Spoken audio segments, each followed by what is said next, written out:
So, we did a quick derivation here and we saw how to do soft in soft out decoding for the repetition code, how to put out 3 values and find out soft output for the repetition code.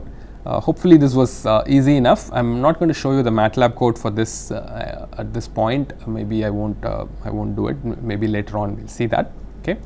But what's more important is the single parity check code as well. Okay. So, this is the repetition code. We started with that. Hopefully, this is clear. The next lecture we will move on to the single parity check code, and we will see how to repeat the same thing for the single parity check code. That involves a slightly more complex calculation, but we will do that, and then after that we will write MATLAB code for maybe both the single parity check code and the repetition code. Okay. So, like I said, these two simple decoders are important ingredients in the decoding of LDPC codes. They will play a very important role. We will see that later. Okay. So, we will stop here for this lecture. We will pick up with the single parity check code in the next one. நான் அப்படியே continue பண்ணுறேன். Time இருக்குல்ல, அதான் இன்னொரு 20 minutes வருமா? Okay. எது? ஆயிடுச்சுப்பா. திருப்பி ஆக்டிவேஷனுக்கு என்னோட பாஸ்வேர்ட் கேட்கும்.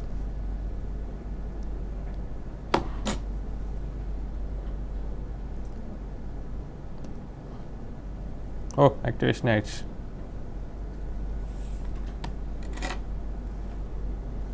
தெரியல, மேட்லாப் ஸ்டார்ட் ஆஃப் ஆகுமான்னு தெரில.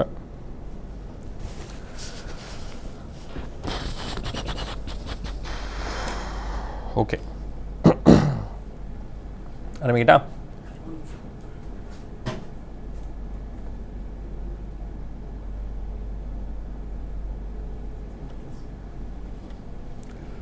Hello and welcome to this lecture on okay, hello, welcome to this week's lecture on soft in soft out decoding. We're going to proceed with looking at soft in soft out decoding for single parity check codes. Once again, I'll take a simple example and I will generalize from that later on. Okay. So, what is the single parity check code?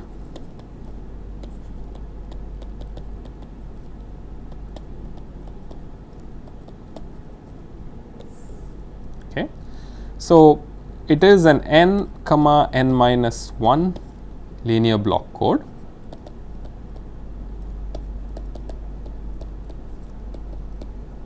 Okay.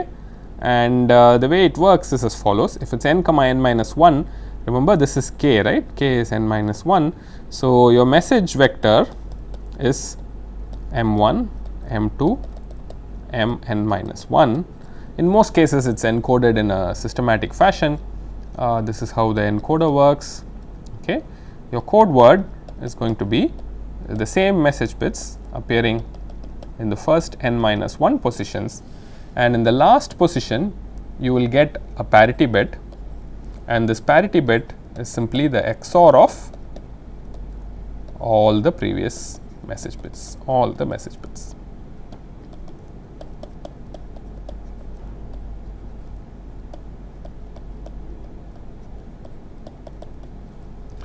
Okay, so this is the message, this is the parity bit.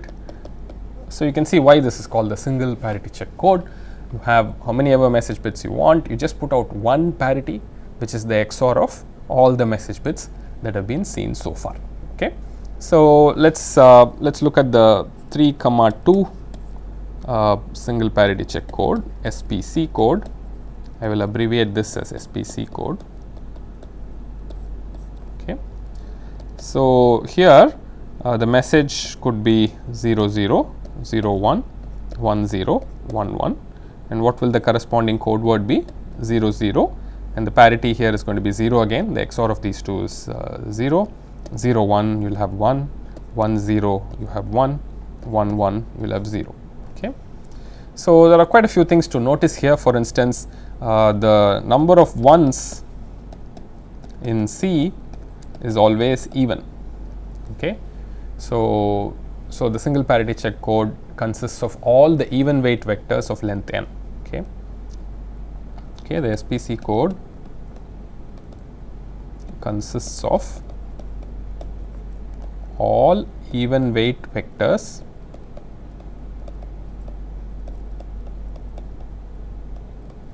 of length n. Okay, so this is quite easy to see. So the single parity check code is described in that fashion. Now, what about generator matrix, parity check matrix for single parity check code? The generator matrix is quite easy to write down. You have I n minus 1. Okay. So once you are done with the I n minus 1, the parity check part has only a single column, and that is just all ones.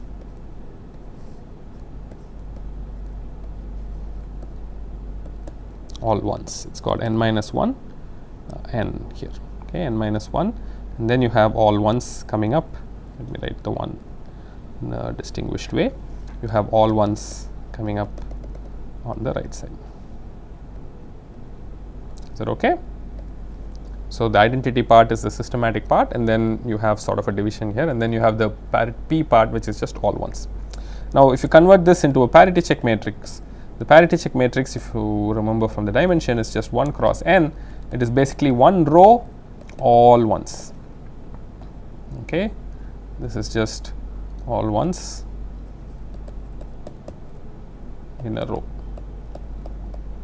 Okay, so this is quite easy to see why this is true.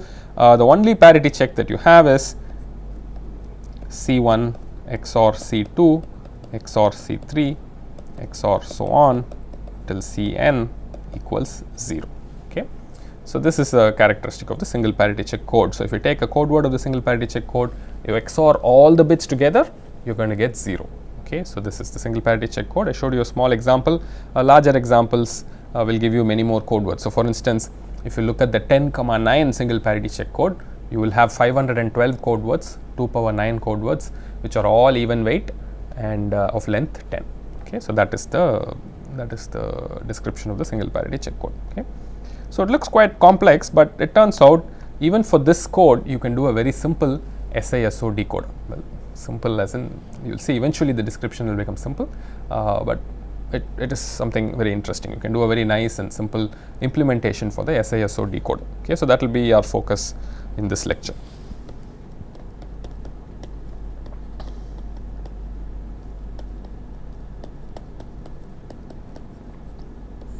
Okay, so I'll take the 3,2 code as an example and show it, and then we will generalize later on. Okay, so how is the 3,2 code working? You have the message vector being m1, m2. Sorry. Okay, so this goes into the SPC code encoder, and you produce a code word which is C1, C2, C3. Now this will go into BPSK, and then Gaussian noise, and then you get your received vector, which is R1, R2, R3. Now what do I want to do with this? I want to build a SISO decoder. Remember, what do I want to produce here? My capital L1, capital L2, capital L3. Okay, believes about the 3 bits C1, C2 and C3. Okay, so this is something interesting. One can look at what the single parity check code means and all that. I'll talk about it as we derive this. Okay, so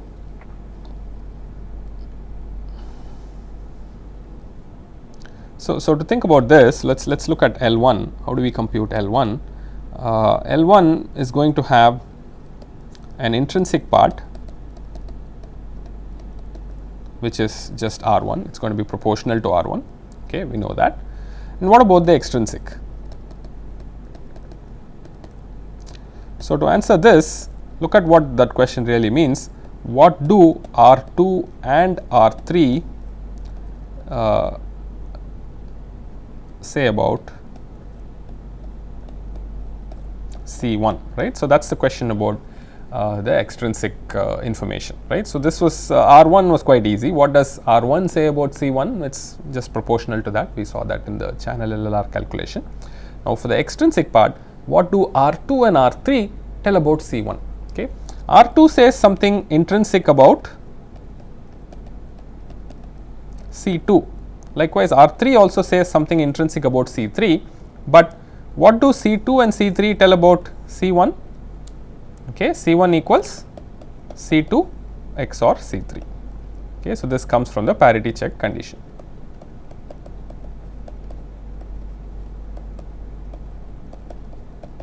Okay, so this is the route we have to take. Okay, R2 says something intrinsic about C2, R3 says something intrinsic about C3, and I know C1 is C2 XOR C3.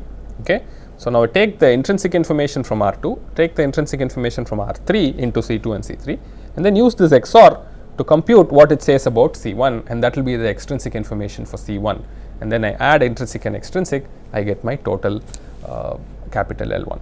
Is that okay? So that's the strategy we're going to take, and it turns out this is not too bad a computation. You can do it without too much trouble. So let me show it in a slightly different way here. So I have C1 equals C2 XOR C3. Okay, and somebody tells me that L2, right, is the log of probability of C2 equals 0 given R2 divided by probability of C2 equals 1 given R2, and then L3 is log of probability of C3 equals 0 given R3 divided by probability of C3 equals 1 given R3. Right, so this is given to me. From here one can go to this, so maybe I'll call this guy as P2, I'll call this guy as P3 just for simplicity. Okay, so remember, once I call that as P2, this is actually 1 minus P2. Okay, so this also denominator is 1 minus P3. Okay, so this is just probability of 0 or 1. One needs one, both of them have to add together to give you 1. So this is the same thing. Okay. So there are various ways to do this changing around. So L2 is log P2 by 1 minus P2, right? So from here you can find out P2 as well. So you can write down what P2 will be in terms of L2 and all that. We will come to that a little bit later, but just remember this this conversion. Okay, so given P2 and P3, what is P1? Okay, so that's the extrinsic. Okay, so how do I compute P1? So what's the probability? So given these two, P2 and P3,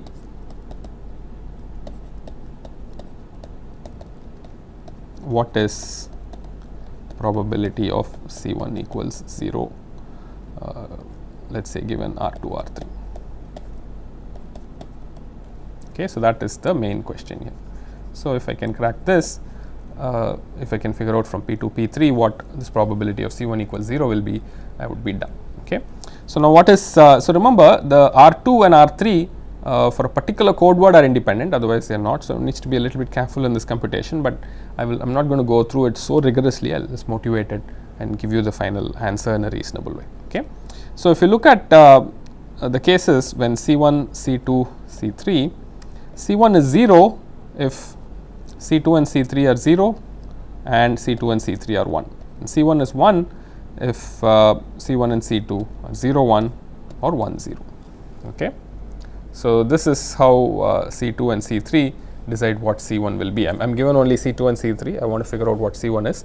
This is how it works. Okay, so if you want to look at P1, okay, which is probability of C1 equals 0, so maybe I should call this as P1. Okay, this is going to be, right, P2 times P3, okay, that's the first term here, plus 1 minus P2 times 1 minus P3. Okay, that is the second term here. Okay, so how do I know what C1 is? C1 is 0.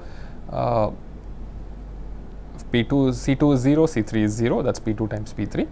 C2 is 1, C3 is 1, which is 1 minus P2 times 1 minus P3. The same way you can also write 1 minus P1, which is the probability of C1 is 1, and that will be P2 into 1 minus P3 plus 1 minus P2 into P3. Okay, this is nice. Okay, seems decent enough. Okay, so the most interesting thing, so now of course you can start working with this and see what you can derive, etc. So it turns out there is a way to slightly simplify this computation. So for that, one needs to look at P1 minus 1 minus P1. Okay.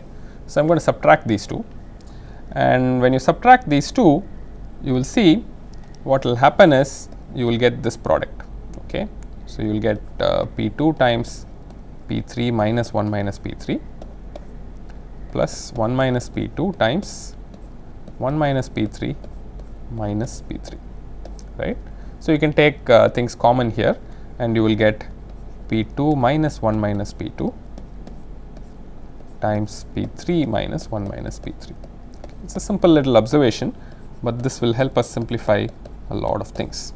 Okay. P1 minus 1 minus P1 equals P2 minus 1 minus P2 times P3 minus 1 minus P3. Okay. So, sounds simple enough, but it's nice to do. Okay. So, what people do, see, remember, I want to go from L2 and L3 to L1. Okay. So, that is what the extrinsic, or not to L1, L2 and L3 to the extrinsic information about P1. So, actually what I am interested in, I am interested in the computation of log P1 by 1 minus P1.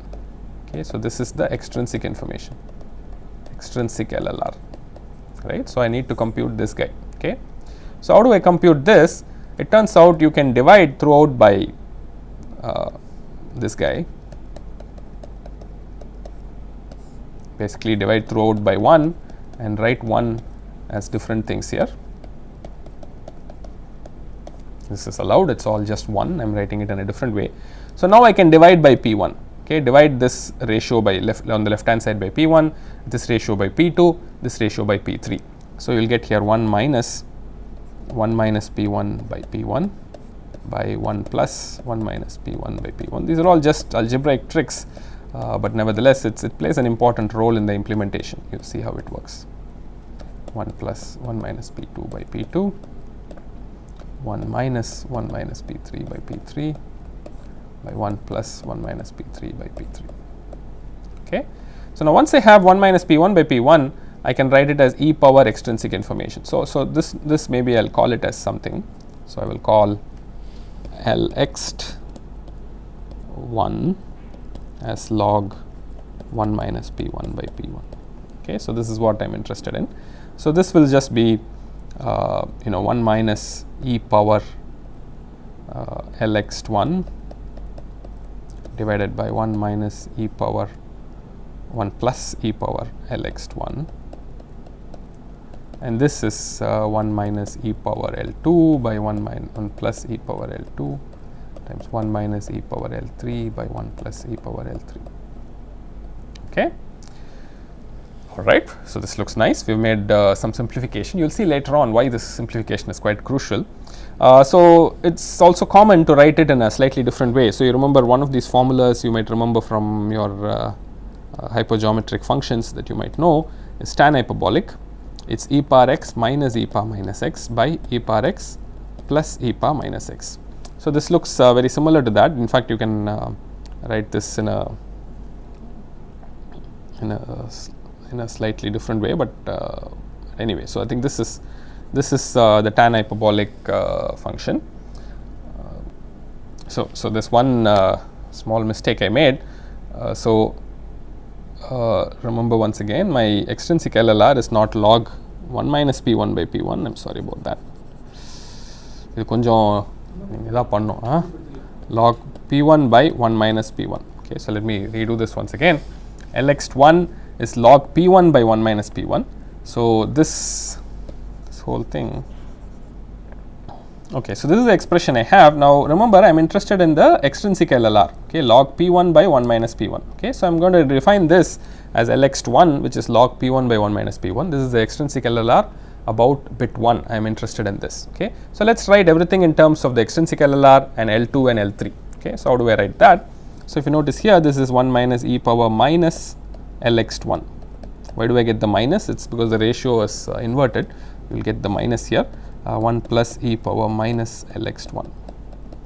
Okay. So, likewise here you will have e power minus L2 by 1 plus e power minus L2 times 1 minus e power minus L3 by 1 plus e power minus L3. Okay. So, once again I will remind you about the tan hyperbolic function. It is e power x minus e power minus x by e power x plus e power minus x. In fact, one can write this as 1 minus e power minus 2x by 1 plus e power minus 2x. Okay, so it's the same thing. So once you notice that, you will see that this product is just the tan hyperbolic of Lx1 by 2 equals tan hyperbolic of L2 by 2 times tan hyperbolic of L3 by 2. Okay, so this is a very famous formula for XORs. So if you have C1 equals C2 XOR C3, it results in this Tan H rule. Okay, so you can call it the Tan H rule. You remember in the repetition code, when C1 and C2 and C3 were the same, the extrinsic was simply Lx1 equals L2 plus L3. Okay, you just added the two. Okay, in the repetition code, you add the other incoming LLRs to get extrinsic. Okay, in the SPC code, single parity check code, when you have C1 equals C2 XOR C3, given L2 and L3, what is Lx1? You have to use the tan hyperbolic rule. Tan hyperbolic of Lx1 by 2 equals tan hyperbolic of L2 by 2 times tan hyperbolic of L3 by 2. Okay, it looks a little complicated, but one can do this with some plots. In fact, what people usually do is the following simplification. Okay, so tan hyperbolic is an odd function. Okay, and also if x is negative, tan hyperbolic is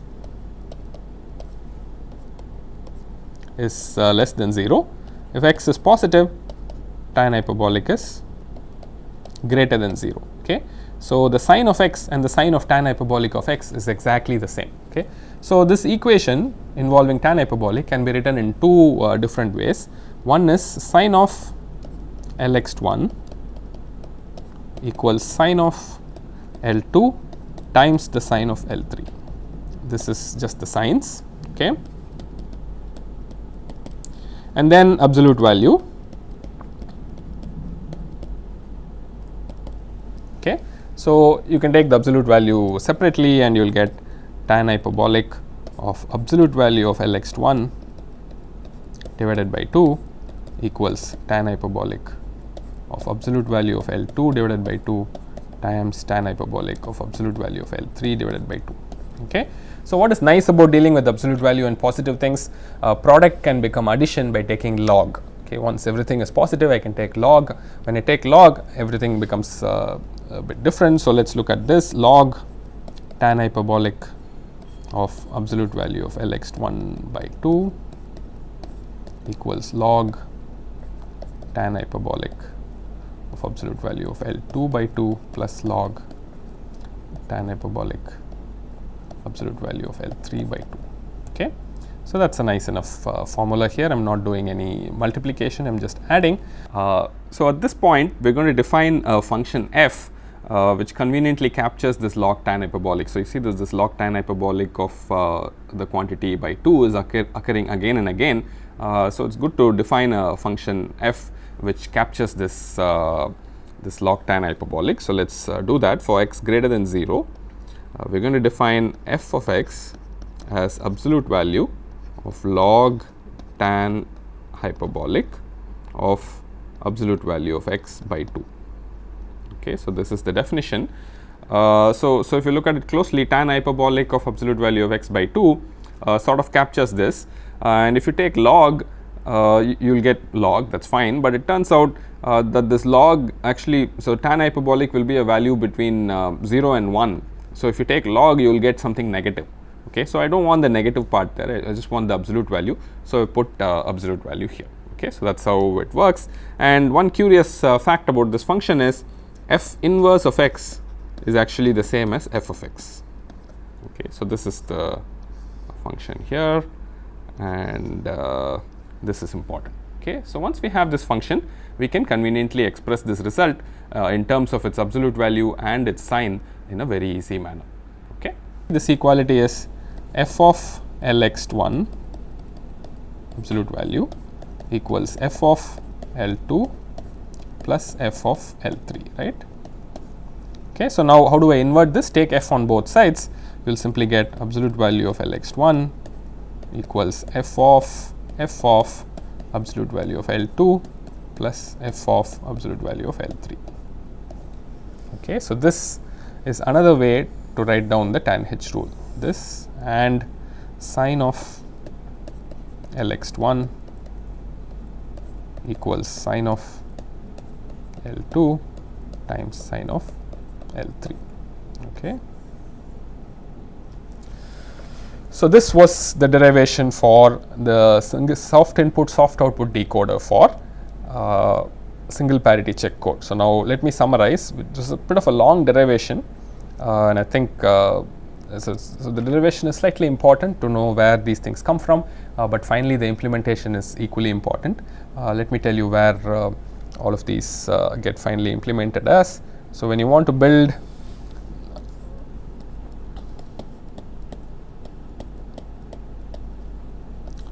a SISO decoder for the SPC code, what is going to be your capital L1, capital L2, capital L3. Okay. So you have the intrinsic, which is L1, L2, L3, and you have the extrinsic, which is Lx1, Lx2, Lx3. Okay, and your capital Li is small li plus Lx okay, just the addition of these two. How do I find Lx1? You use this formula here. How do I find Lx2? Okay, so it's not very hard. You simply use the same formula as before, except that you use C2 equals C1 XOR C3. Okay, how do I find what C2 is? What C1 and C3 are telling me about C2. So wherever you have 2 and 3, you replace them with 1 and 3, you will get the Lx2. Okay, so here you will have absolute value is f of absolute value of L1 plus f of absolute value of L3, and then sine of Lx2 is sine of L1 multiplied by sine of L3. Okay, and then let's just look at Lx3, which comes from C3 equals C1 XOR C2. Here again f of absolute value of L1 plus f of absolute value of L2, and then sine of Lx3 equals sine of L1 times sine of L2. Okay, so this is how it works. So there are three values to compute here, the soft outputs L1, L2 and L3, and you need this function f. Okay, once again let me remind you what this function f is. So what is f of x? Let me remind you what f of x is. We defined this a little bit earlier.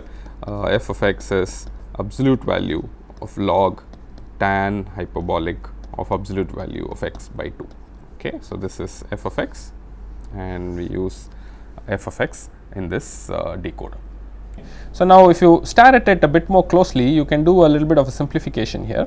Okay, so you can compute all the three values in one interesting way. So what you can do is you can find two values here. One is capital S, which is f of absolute value of L1 plus f of absolute value of L2 plus f of absolute value of L3, and then you can find a capital P here, which is sine of L1 times sine of L2 times sine of L3.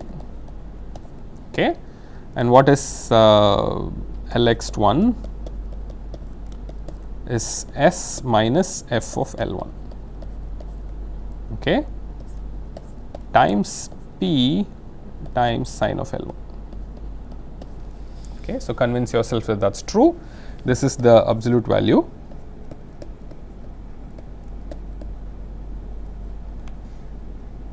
I'm sorry, I think I missed f of. Okay, okay, it's f of S minus f of L1, and this is you can see this is the sign, right? What happened? P is the product of all the three signs. I am multiplying with sine of L1, so this will become sine squared of L1, but sine squared of L1 is just 1. Okay, so it will just be sine of L2 times sine of L3. Okay, so likewise you can also find Lx2 is f of S minus f of L2 times P times sine of L2, and Lx3 is f of s minus f of L3 times p times sine of L3. Okay. So, this is the 3 extrinsic LLRs, and once you find the 3 extrinsic LLRs, you can simply add to the intrinsic LLR and you will get the total output LLR. Okay. So, this is the derivation of the SISO decoder for the single parity check code, and that brings us to the end of this lecture. What I will do in the next lecture is write some simple MATLAB code to illustrate how the repetition SISO decoder for the repetition code can be written down, how the SISO decoder for the single parity check code can be written down. We will see these are simple, relatively simple implementations, and then we will see some simplifications of the decoder. So, in fact, one of the things that is not very nice about this single parity check code decoder is this nonlinear function log tan hyperbolic. So, how do we get rid of that? Are there good approximations to get rid of that nonlinear function? Turns out the answer is yes. We will do that. We will do that in the next lecture. So, the next lecture will have some MATLAB coding along with a simplification for the SISO decoder for SPC. Thank you very much.